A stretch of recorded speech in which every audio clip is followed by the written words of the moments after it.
Picture this. It's 3 a.m. in Manhattan. There's that kind of quiet, suffocating darkness that just feels deeply personal. James Richardson, a 38-year-old absolute titan of finance, is standing right in the middle of his sprawling penthouse. He's surrounded by these expensive silk sheets and literally millions of dollars in assets, but inside, he is completely broken. He walks over to this massive floor-to-ceiling window, looking down at the millions of lights across the city, and for a terrifying, breathless moment, he genuinely contemplates the end of his own life. His hand is trembling against the cold glass, and he just whispers to himself, "This is it. This is how it ends." So what actually pushed him to this visceral edge? Well, it was a single text message. It read, "I'm leaving. I've already taken what I need.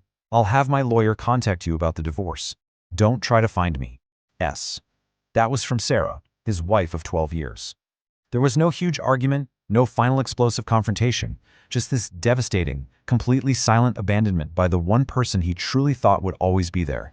And this mysterious departure acts as the massive catalyst for the incredible story we are breaking down in our explainer today.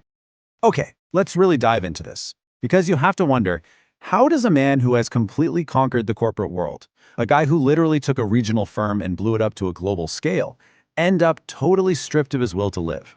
In this explainer, we're going to trace a deeply authentic male emotional journey.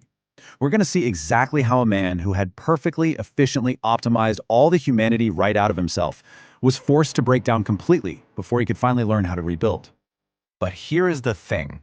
This breakdown doesn't just stay isolated in his penthouse. It instantly bleeds out into his empire. Over at his prestigious firm, Richardson Capital, James tries to just power through it. He shows up to the office looking like he literally hasn't slept in days. And look, in the high-stakes, ruthless world of finance, blood in the water always attracts sharks. The board members, who frankly only care about quarterly returns, immediately sense his vulnerability. His performance inevitably drops, office morale takes a dip, and a full-blown corporate mutiny begins to brew right under his nose. You've got this stark contrast playing out here. On one side, there's James. He actually tells the board he's going through a personal situation, calling it a reassessment, and he's basically asking for a little grace.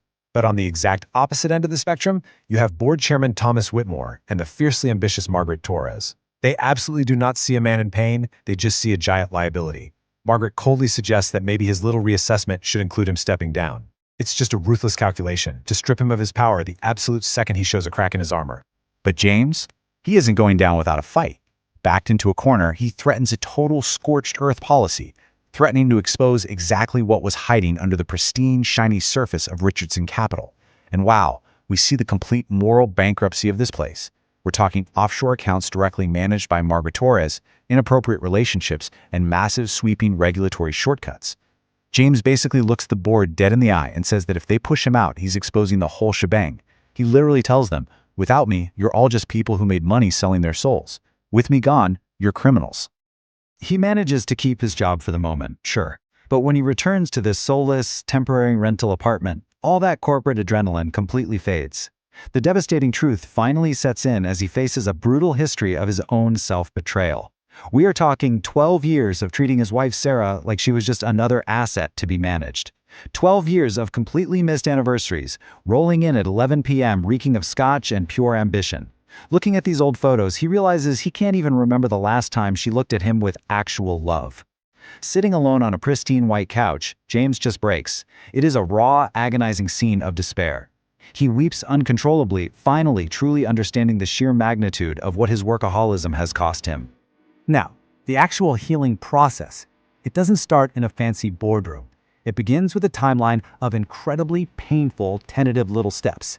Month 1. He finally picks up the phone and calls his estranged mother in Ohio, admitting out loud for the very first time, "I am very, very not okay." Month 2, he makes the drive home. He actually confronts his father, a guy James used to look down on as a failure just because he wasn't ruthlessly ambitious. Then in month 3, his dad drops a profound truth bomb on him. He tells James that the secret to life isn't conquering everything in your path, it's just showing up. Showing up for dinner, showing up for the ordinary, quiet moments, because those are the moments that actually build a real life. So, the crucial turning point hits when James brings all these massive revelations into therapy with Dr. Elizabeth Morgan. He confesses to her that the higher he climbed the corporate ladder, the emptier he felt inside. And Dr. Morgan provides a definition that literally changes everything for him. She frames unchecked ambition not as a destination and definitely not as a metric of success, but as a disease that has no finish line. There is absolutely no amount of wealth in the world that will ever tap you on the shoulder and say, you can finally rest. You will always, always just need more. Armed with this new, honestly terrifying level of self-awareness, James heads back to the firm 3 months later. By this point, the board has fully initiated their ruthless coup, and they're voting on his removal. The tension in that room is completely palpable. The votes are finally counted, and the magic number is 6. By a stunning 6-5 vote, James miraculously survives the mutiny. And the crazy part?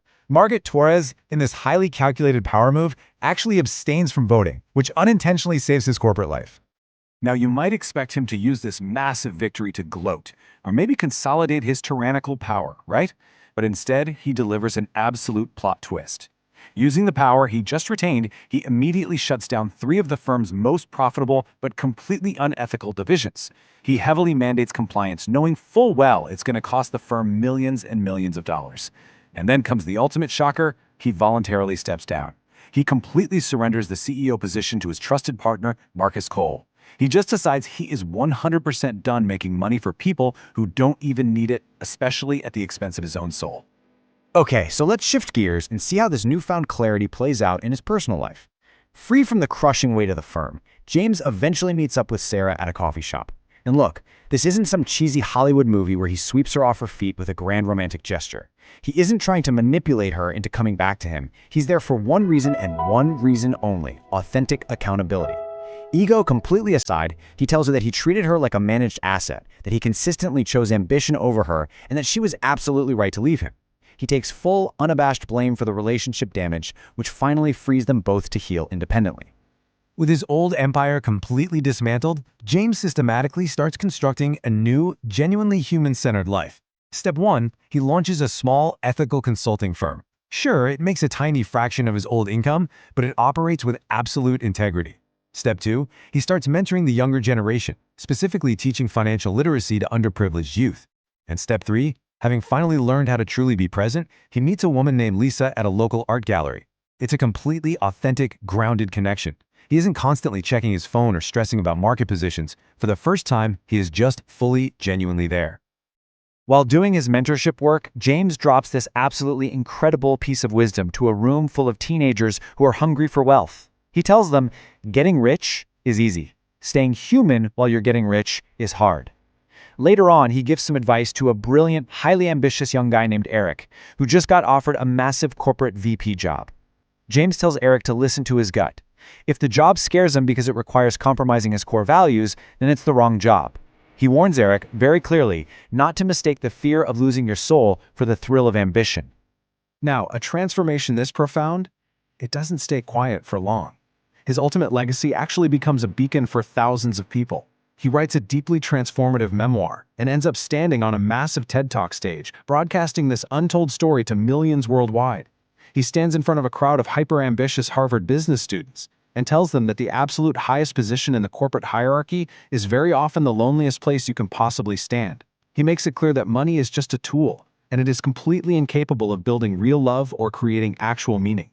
Which brings us to the absolute core message of this entire explainer, beautifully captured in this excerpt straight from his memoir. Sometimes the greatest power isn't what you build, it's what you're willing to lose to become human again.